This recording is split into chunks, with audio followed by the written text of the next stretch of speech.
Sir, जो हरे रंग की चादर लेकर ममता के दरवाजे पर गए थे और बोले थे आप हारी नहीं है, उनके तो खुद के घर में आग लग गई है सर। उनके 25 एमपी पाला बदलने को तैयार बैठे हैं और ये खबर आने के बाद देखिए कैसे हड़कंप मचा हुआ है समाजवादी पार्टी में। 25 से 27 संख्या बताई जा रही है और ये इतनी संख्या क्यों है, इससे कम या ज्यादा क्यों नहीं है, वो भी मैं आपके प्रोग्राम में आज बताने वाला हूं।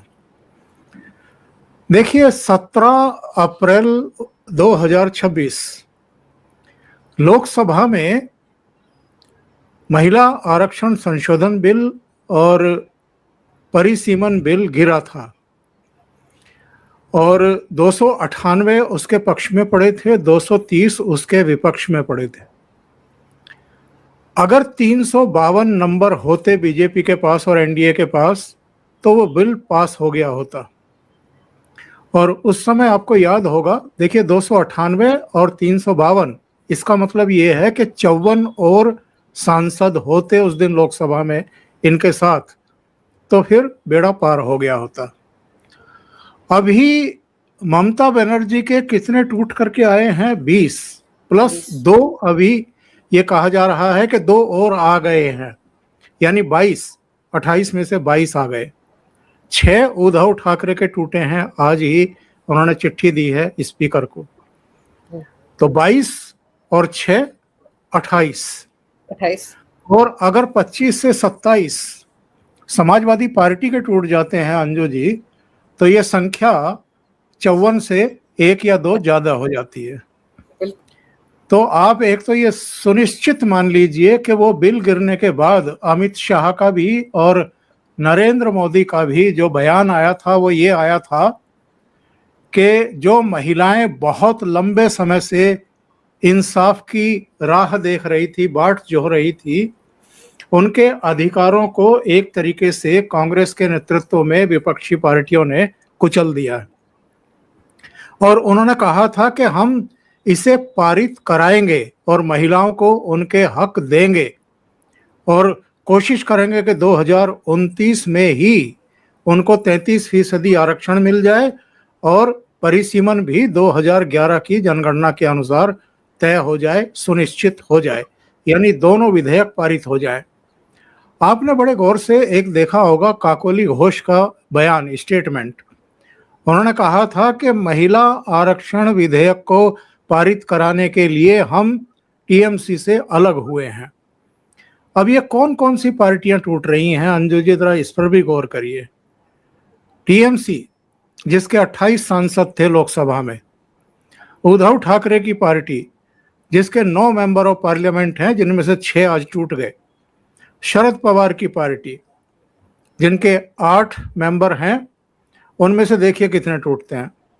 समाजवादी पार्टी अखिलेश की, उन्होंने विरोध किया था इसका और उस समय भी ये सवाल उठे थे कि चलो कांग्रेस का तो समझ में आता है कि दक्षिण भारत में वो कह सकती है कि सीटें कम हो जाएंगी परिसीमन से, लेकिन अखिलेश यादव को क्या प्रॉब्लम है?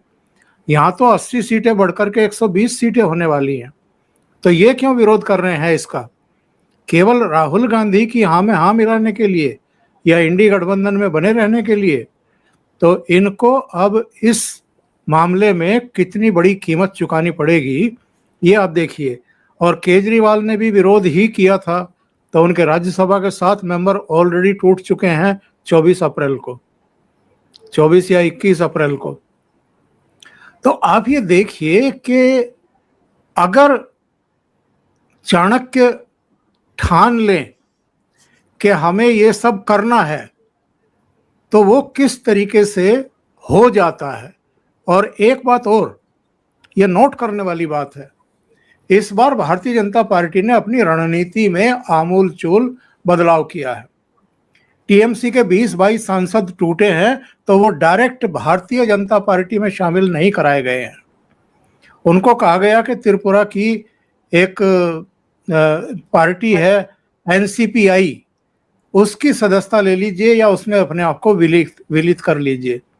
ठीक है, उद्धव ठाकरे के 6 सांसद टूटे हैं तो उनको कहा गया कि भाई आप एक नाथ शिंदे की पार्टी में जाइए। आम आदमी पार्टी के राज्यसभा के सदस्य जरूर सशरीर सीधे सातों बीजेपी में शामिल किए गए हैं। तो अब आप देखिएगा, लोकसभा में भी 2/3 बहुमत हो जाएगा इनका, और राज्यसभा में भी 2/3 बहुमत होने वाला है। कल कुछ और सीटों की घोषणा होगी, नतीजों का ऐलान होगा राज्यसभा का।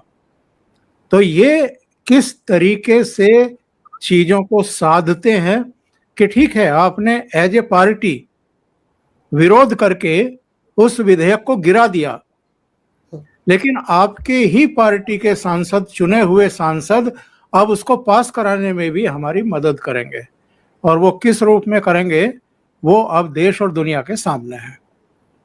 सर, क्या ये माना जाए, ये जो बात ओपी राजभर ने कही कि रामगोपाल यादव ने एक घोटाले की चिट्ठी अमित शाह को दी है, उसके बाद ये टूट देखने को मिलेगी, ये जो बोला गया उनकी तरफ से, तब 2 फाड़ होंगे समाजवादी पार्टी के, ये क्या सच में ऐसा हुआ होगा? क्योंकि रामगोपाल यादव तो कहीं अवेलेबल ही नहीं है, उनका तो फोन ही नहीं लग रहा, और अगर सच में उन्होंने ऐसी कोई चिट्ठी नहीं दी है, तब तो फिर उनको तो सामने आके बोलना चाहिए ना, अगर चिट्ठी नहीं दी है। और अगर वो खामोश है, चुप है इतने बड़े आरोप के बाद, तो फिर इसका मतलब है खेला कहीं हुआ है। एक वीडियो वायरल है सोशल मीडिया पर, संसद भवन के परिसर में अमित शाह खड़े हुए हैं, वो इनके साथ खड़े हुए हैं, कुछ बात होती है, फिर एक पर्चा मुड़ा तुड़ा सा वो अमित शाह की हथेली पर रखते हैं। अमित शाह उसको देखते हैं, मंद मंद उनकी तरफ मुस्काते हैं और हाथ जोड़ देते हैं। अब कहा यह जा रहा है कि सांसदों की सूची हो सकती है, कहा यह जा रहा है कि कुछ भंडाफोड़ है, कुछ गड़बड़ियां हैं, उनके बारे में अवगत कराया है अमित शाह को। लेकिन जो भी है, इन चीज़ों को हवा इसलिए भी मिल रही है क्योंकि पिछले काफ़ी समय से रामगोपाल यादव अखिलेश यादव के अगल बगल दिखाई नहीं दे रहे हैं। और आप ये जानती हैं कि वो शिवपाल यादव के मुकाबले तो कम से कम अखिलेश यादव के बहुत करीब थे। जब पिता मुलायम सिंह यादव से भी अखिलेश का झगड़ा चला था, तनाव चला था, और मंच पे जाकर के अखिलेश यादव ने अपने पिताजी के हाथ से माइक छीन लिया था, और केवल माइक नहीं छीना था बल्कि बाद में उनकी कुर्सी जो अध्यक्ष की थी वो भी छीन ली थी और खुद अध्यक्ष बन करके बैठ गए थे। एक इंटरव्यू में मुलायम सिंह ने कहा भी था कि जो अपने पिता के साथ ऐसी हरकत कर सकता है वो किसी का भी सगा नहीं हो सकता है। तो रामगोपाल यादव उस समय भी अखिलेश के साथ थे, लेकिन इधर नहीं दिखाई दे रहे हैं। तो कुछ तो है, और जब कुछ होता है तो फिर इस तरह की चर्चाएं चल निकलती हैं। और समाजवादी पार्टी के भी सांसदों को ये तो पता है ना कि 2024 में वो कैसे जीत करके आए हैं। 2014-2019 में क्यों 5 पर अटक गई थी समाजवादी पार्टी, और इस बार अगर जीती है तो उसकी वजह क्या है। एक कमेंट बड़ा दिलचस्प मेरे एक वीडियो पर आज आया दोपहर बाद, जिसमें लिखा कि अगर मोदी जी को अब की बार 400 पार कराने देते ये लोग, तो ये नौबत ना आती कि अलग अलग पार्टियों में अब धड़ाधड़ सांसद टूट रहे हैं। ऐसा लगता है कि मोटा भाई 400 का आंकड़ा पार करके ही मानेंगे। 2024 में नहीं करने दिया तो 2029 से पहले हो जाएगा। तो मजाक भी ले रहे हैं लोग, लेकिन हकीकत तो ये है कि उस समय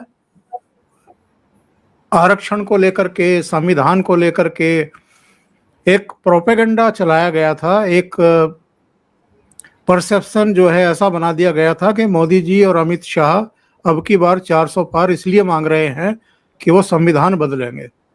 और तब के अयोध्या के इनके एक सांसद थे लल्लू, तो उन्होंने कुछ इस तरह की स्टेटमेंट भी दे दिए थे, वो भी चुनाव हारे, और बाकी बड़ा नुकसान उठाना पड़ा क्योंकि मोदी जी को 2024 और 2019, 2014 2019 में बहुमत उत्तर प्रदेश की वजह से मिला था।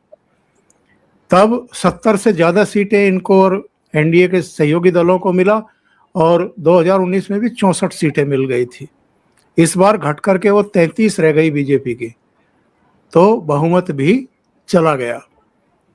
उत्तर प्रदेश बीजेपी के लिए बेहद महत्वपूर्ण स्टेट है, योगी आदित्यनाथ वहाँ लगातार काम कर रहे हैं, मोदी जी भी लगातार काम कर रहे हैं। उनको पता है कि उत्तर प्रदेश की महत्ता क्या है, तो इसलिए 2027 के लिए भी मेहनत की जा रही है और 2029 के लिए भी अभी से मेहनत की जा रही है।